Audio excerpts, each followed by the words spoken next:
Way Up with Angela Yee. I'm Angela Yee, and Jasmine from thejasminebrand.com is here. Yes. And Deborah Roberts is here with me, or should I say New York Times bestselling author. Thank you. Deborah Roberts is here, but you also know her as being ABC News Senior National Affairs Correspondent.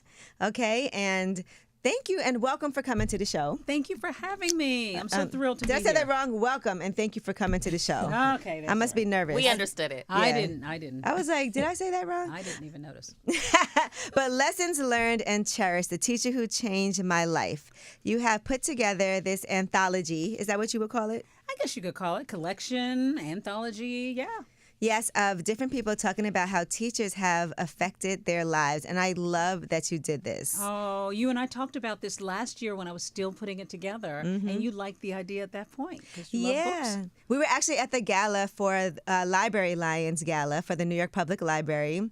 And at that time, I remember you were even hesitant about coming out. Yeah. Right, because your husband, our worker, Had been ill. But he was like, go. Yes, exactly. Get out the house. Exactly. I was trying to remember that. You're absolutely right. That was the first event that I stepped out into, having gone through this major illness with Al. Right, and I see he's back walking again. Yes, he's walking. We had to get him up just going. He was limping. He got the knee replaced. Now he's walking better. So now we hope his parts have just been changed out and we got a new model. He's ready to go through the summer. Not his parts have been changed out. Okay. Just his knee or his something. Knee, Yeah, his knee. and, a couple of interior points, but other than that, he's good. He's good. But that's good because I was like, she wasn't sure. She was like, I don't want to leave, but he was like, no, please go outside. So yes. that's amazing. Yeah, stop hovering is what he was saying. Let me have a moment. And Deborah, you're such an outdoors person too. I am. I mean, you know I love jogging. I mean, I'm a big health enthusiast, fitness enthusiast, so I love being outdoors, and I just love nature. I'm one of the few people when I'm out in Central Park jogging who doesn't have earbuds in. Because you want to hear. I want to hear the birds. I want to That's hear the great. horns honking. I want to hear people talking, dogs barking. I want to hear the world. So, yes, I am an outdoor person. It's hard for me to run without headphones on too. So that's interesting. If my batteries die, I'm like, I can't do this. It's over. I'm going back in. I've heard people That's say part of that. the workout is the music. The but apparently- playlist. But apparently Yes. for you, the sound. My the New York husband City says that sound. gets him through it, the playlist. That gets him Yeah. through the exercise. But for me, you know what? I think, I meditate, I pray, I work out scripts in my head. I do all kinds of things when I'm out running. Now let's get into some of your history because we learned a bit about you. And you know what's interesting? Because even in the beginning of the book, you talk about being in fourth grade and schools. We don't even realize that schools have not been desegregated for that long. Yeah. Certainly in the South, Right. not that long. So in the fourth grade, that's when That was when we desegregated schools. So I was in small town Georgia, Perry, Georgia, and that was one of the cities that was among a number in the South that had just fought integration. So many other schools across the country had integrated, but ours had fought. The state of Georgia had fought, and so eventually the edict came down. Brown versus the Board of Education had already passed anyway. So we desegregated schools, and in the middle of the school year in fourth grade, for me. That was it. We're integrating, and I changed schools. And as I said, it was like going to the moon for some of us kids. We're all Right. looking at each other, white kids, black kids, trying to figure each other out. It was really fascinating. It's funny that people will act like racism, it's over, it doesn't exist, we can move on, it doesn't matter. But even if you think about it, it wasn't that long ago. It wasn't that long ago. And we it's were so it's still separate. going on, but Yeah, we were so separate. But I have to tell you, I really took to a new environment, a new experience, new people, new friends. Of course, it was jarring for a lot of us, but I just sort of took to, and maybe that was just sort of my persona. I wanted to discover something new. The world was new. And sadly, we also discovered the resources were greater. Right. We had not had great resources in our segregated schools, so we suddenly had better resources too in these other schools. So it was a whole new world in a way. So let's talk about these teachers because I feel like when I was in elementary school, I remember going to kindergarten for the first time. I have an older brother, and he's a year older, and I wanted to go to school so bad, right? Because every day he was going to school and coming home, and I'm like, I would cry, like, I want to go to school. I want to go to school too.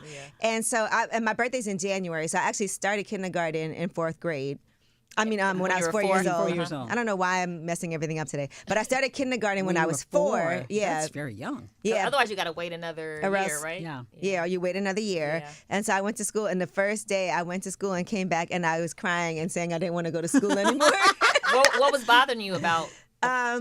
You know, my teacher, and oddly enough, I know her son now, right? He's in the music business. My kindergarten teacher, she wasn't very nice. Yeah. Okay. Yeah. Like that when we were young. She was very strict.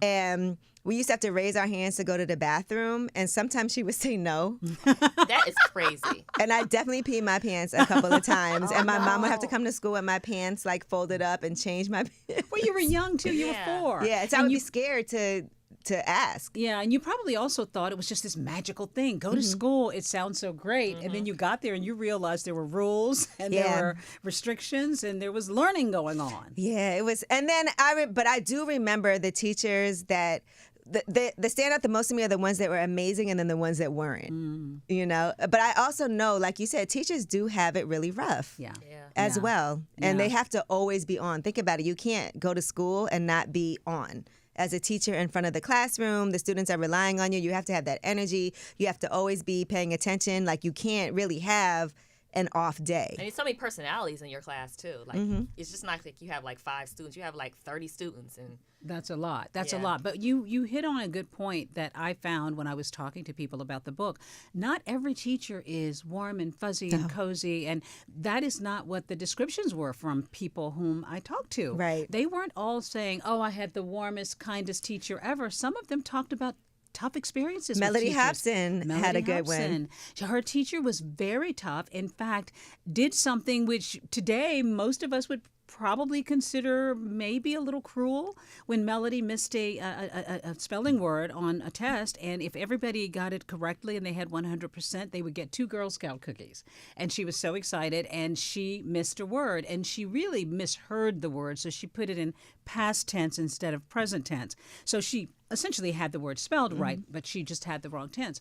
And she missed it. And when the teacher said to her, said to the class, well, you know, I don't want everybody to suffer because Melody missed it. And Melody thought, oh, good, yay, she's going to make an cookies. exception. We all get. And she said, so Melody, why don't you leave the room and we will have our cookies and you will not. And she walked out and she said she remembered looking in the window, seeing the other kids having their cookies. Today, people would see that as cruel, worthy of the teacher being expelled from school or you know, kicked out, suspended.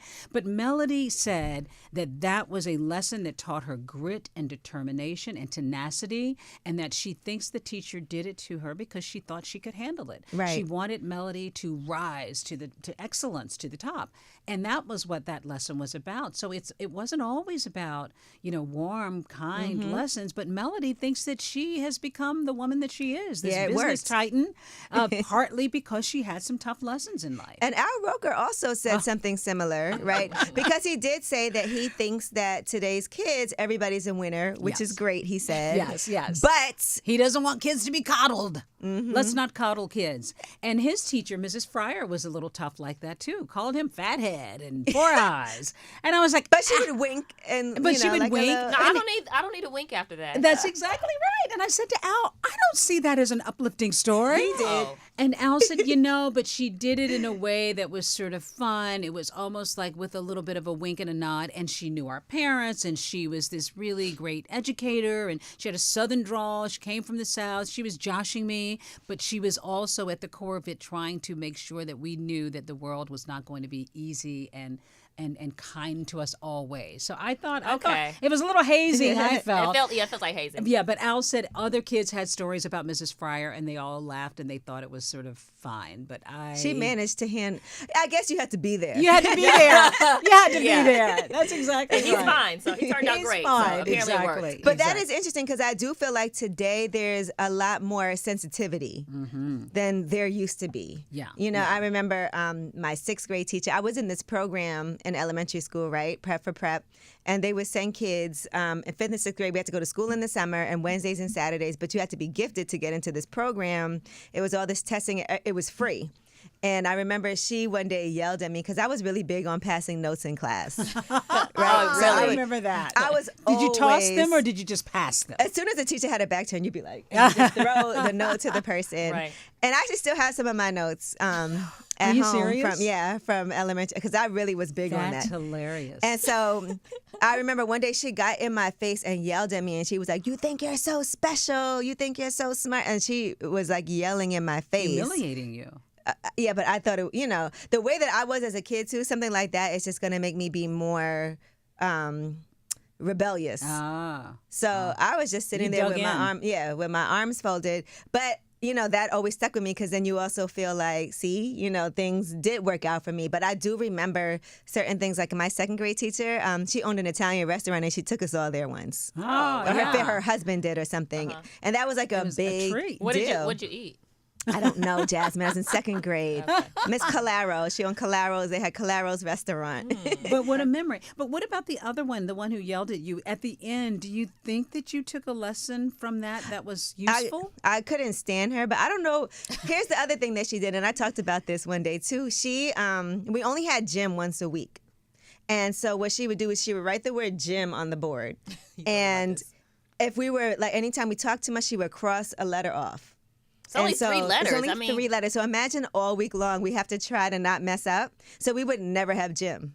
Oh, no. So that was a punishment not it to was have like- gym. So she was always awful. trying to. She was not a nice teacher. I would say that much. And so I don't know what that really did for me. I think some people, as teachers, I don't know if I would feel like that. It didn't break me down in any way, but I also didn't feel like I respected her, I guess, as a teacher, if that's Yeah. the right word. Well, a lot of these lessons are not necessarily by design on the part of the teachers. I mean, I think in some cases, teachers, Mrs. Hardy, my teacher, encouraged me. She, said that you're smart and you're going to do well in life. But some of them were just teachers. Maybe your teachers had had enough. Maybe they were just frustrated or whatever. But it was what you took from it. Yeah. Tanya Lewis-Lee talked about having one teacher who was so encouraging when they lived in New Jersey, happened to be a black teacher who just filled her with such confidence, and she had such a great foundation. But then when her family moved to the Midwest, she had another teacher who was really, really mean to her. Yeah. But she was able to sustain her confidence based on what she had already been taught. Right. But she said that she learned lessons about the world being not such a nice place. That is an important lesson. And so it wasn't necessarily the teacher probably trying to impart that, but Tanya took something away from that, and that actually made her who she is. So hopefully, most teachers, have the good intentions, and I think most of them try to do well by their students. But there are some cases where they haven't. But some kids have turned those into lessons later in life that did give them I've had strength. some great teachers, though. I will say that. I remember my biology teacher. So I went to Poly Prep, right, a private school in Brooklyn, predominantly white. And she was a black biology. I didn't even like biology, but I liked her. And when it's time for me to apply for colleges, she was really helpful with that.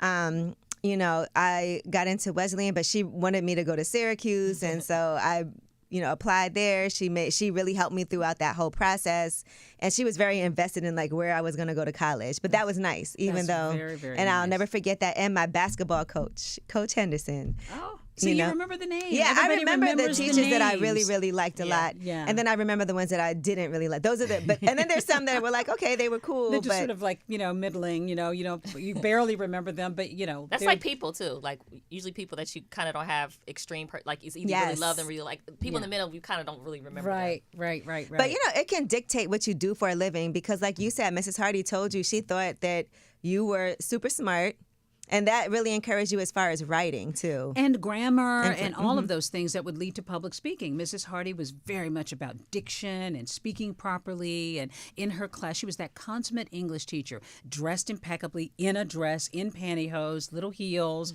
Hair was just so, nails were painted red. And she demanded, excellence in English. And I think that's one of the reasons today I correct my children whenever All the they, time. all the time. Because it's hard with these kids with these phones texting. Exactly. And they don't write words out. They, You Exactly. got to decipher what it means. they don't do long division. No, they definitely don't do that. But Leela will text me, and then if she misspells something, or maybe she has the tense wrong, she will correct it right away. Mom, I meant to say such and such. That's funny. And it's funny because she knows She I'm knows always you're going to be looking for like, that. ma'am.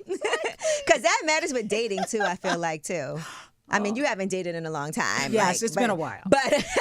But Couple when it decades. comes to dating and guys, I pay attention to I how do too. men text you and how they communicate with you because you want them to make the effort to spell things right, write out the word. Exactly. I hate when people write your, Y-O-U-R, instead of Y-O-U''R-E. I don't- It drives me nuts. In a text message? In a text message. I hate that. Okay. Now, sometimes the phone does autocorrect, so I will give them the benefit of the doubt. But Right. when somebody says, you're special, Y-O-U-R special, it makes me nuts. That's Mrs. Hardy. Yeah. I hate when I write where are you going and it changes to where are you hoeing. Oh, I like that kind of stuff. that I haven't seen. Yeah, I like that. I haven't gotten that. I hate when I'm trying to curse and it keeps correcting it. I'm Oh, like, yes, no, exactly. I'm trying to No, curse. I'm trying to do this. Yeah. But you know what's one really actually made me tear up? One of the stories in here because you have, a lot of different really notable people from all different walks of life talking about their experiences with their teachers. Rosie Perez. Oh, yes. When read I her tell book, you, so yeah. Yeah. when you read her story about her teacher who he didn't even know he affected her. Right. The right. way that he did, it's going to make you be like, Yes. you know, I that was is almost in tears when Rosie told me the story. And what I loved about this, I have to tell you too, it was just a joyous experience in a way. I mean, people talk about a labor of love. It really was, because every time I sat down to talk to somebody, I would come away with something from their story. And Rosie was so intentional in telling the story. And I had heard before that she grew up in foster care, had a chaotic background, growing up. But when she talked about the details of being this very insecure, shy little girl who had a speech impediment, and her English was not that great, and this teacher saw something in her, just that she needed kindness and encouragement, and how he encouraged her to do things like dance when they had a little dance contest, or to play softball, and raise her hand in class and told her, "You are smart." She said, "I'm not smart." "Yes, you are smart." And that just a fire was sort of lit in her, that she actually began to believe in herself because this teacher gave her, in a way, permission to believe in herself when she didn't think she could and should. And I just love that story. that story is Rosie amazing. shared. She reconnected with him too. Yes, after she did do the right thing, Yeah. he called her up, and she was just so touched. What I like about this also is when I'm reading the stories, I can read it in their voice. So when I'm like reading Shirley Ralph talking about her, Right. I hear her. You I know hear you her. hear that voice. I'm hearing those voices. I also hear Michelle. I can hear Michelle Williams saying it. Like I was like Yes. reading it in their voices. And Cheryl is so expressive Yes, with her she is. face. So I was like, She could tell a And story she- about like where's the bathroom, Exactly. and it'll turn into and she turns it into something that's just drama. The drama. the drama. And when Cheryl, I zoomed, I recorded a lot of all of these for the most part. Okay. And Cheryl, when she called me on I'm guessing it was a weekday, but they were on a break from shooting Abbott Elementary that morning, and it was 8 in the morning her time, 11 our time, and Cheryl had on like a sleep bonnet, and she was eating something, eggs, and drinking coffee, and she was expressive and telling me about her parents, and I just chuckled. I thought, this is Cheryl. Yes. This is vintage Cheryl. And it's perfect. She's, a teacher on Abbott Elementary. Her parents were both yeah, teachers. both Yes. educators, yeah. Yes. Man, and I also was just thinking about like the role that parents play as far as how they communicate with your teachers. Because all that kind of has to work together. Like, where do you think you would be if it wasn't for having good teachers in life? Because a lot of times, if kids don't have those teachers who actually take the extra care and the time to sit with them, to make them feel special, to even say things like, "You are very smart." Right. We don't know where we might be. Like Misty Copeland. Misty Copeland tells her story. Oh, she talks about Miss Canteen, who not only encouraged She her knows to the I, dance. names. yeah, I was say how you remember all the She names. remembers Well, everything. No, not necessarily, but some of them I've gone over again. But some of them I just remember the names, and I just the stories are like my babies. I mean, Right. I just got to know them so intimately. But when she talked about Mrs. Canteen buying her ballet shoes and financially helping her a little the bit, ballet, because Misty also had a very a chaotic, precarious home situation, and this teacher, Misty was dancing at like 12 or 13 years old. Many kids are in ballet at age 3, Yeah. 4, 5. Early. She was dancing And later. they were mad that she was just walking on to Yes. cheer, like you're the captain. And Yes, but she was good. And she was very shy and quiet. People didn't know it. In fact, I think she said her sister was even shocked, like, that's Misty? Right. Because they called her Mouse. She was so quiet. But that was where she found her voice in dance. And Mrs. Canteen encouraged that. And they're still friends to this day. That's so beautiful. amazing. Yeah. Hey, one thing I like about this too is I told you this when we were at the Library Alliance Gala, but I wanted to be a teacher at one point in my life. When I was in college, I did urban education semester, and so I was teaching in Washington Heights, and it was what I kind of wanted to do because I think being able to affect lives in that way is so important. The job that teachers have is one of the most important jobs because these kids today have so much to deal with. I remember going to talk at this school, a charter school, and they have to deal with social media and them explaining to me like why when one person writes this and I have to stick up for my friend so I can't not get on there and defend this and then it turns into this whole big thing and then it goes to school. Like we didn't have to grow up thinking Dealing with all about of those that. things at all. And If you it's got so left out- tough. if you got left out of the party, you found out Monday. Maybe Right. somebody called you on Sunday, but you found out Monday And at that school. still sucks. Now it's in the moment, Yeah. right? You know they're out there having a party and having fun or going to whatever, and you're left out. So there are so many more things that teachers have to deal with: gun violence, Yes. state legislatures that are now like dictating how they can What you teach can and so teach. forth. So they're up against a lot more today than they were, I think, when we were growing For sure. up. And they're not compensated like they should be either. Right. so, At all. Yeah. Right. Do you remember, since you brought up what you can teach in school, right? Do you remember learning about like Juneteenth or?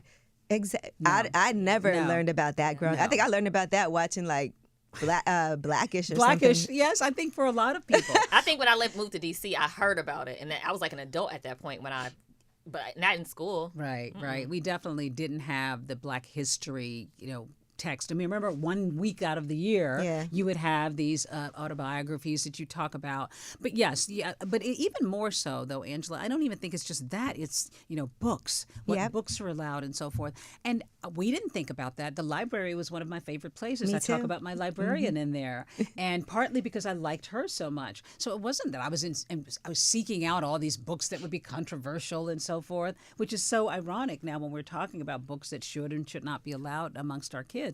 That's really more just about the freedom. But for me, it was really more about what those teachers and the librarian, all those educators represented.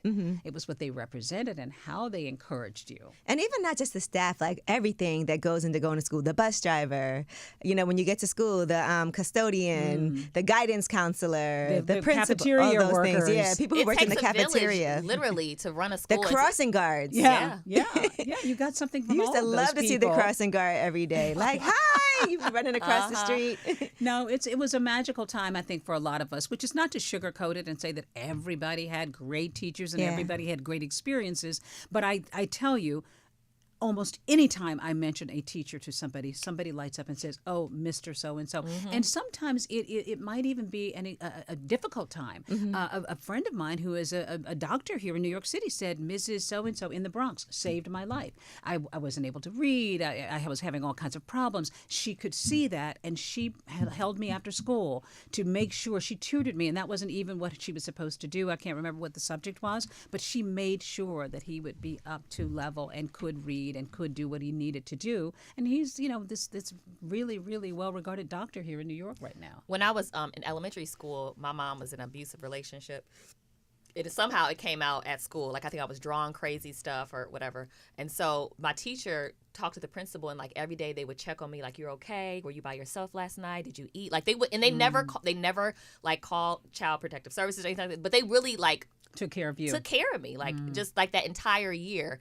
And I always remember like that principal and that teacher, because you just never know what students are going through at home. Exactly. And, they're really important in terms of like they shape us and help us. That's true. That gave me goosebumps just now. 'Cause Yeah. Lucy Liu had a similar story, too, Yeah. about a teacher who just saw that she needed some kindness. She needed some help, some extra tutoring, and he kept her after school to do it. She had, Chinese immigrant parents who didn't speak English. She was having difficulty, and this teacher just showed her kindness, and that made all the difference. And that was part of what made me feel like, and I always am like, man, maybe I would have been a teacher. That could have been really amazing. I remember this.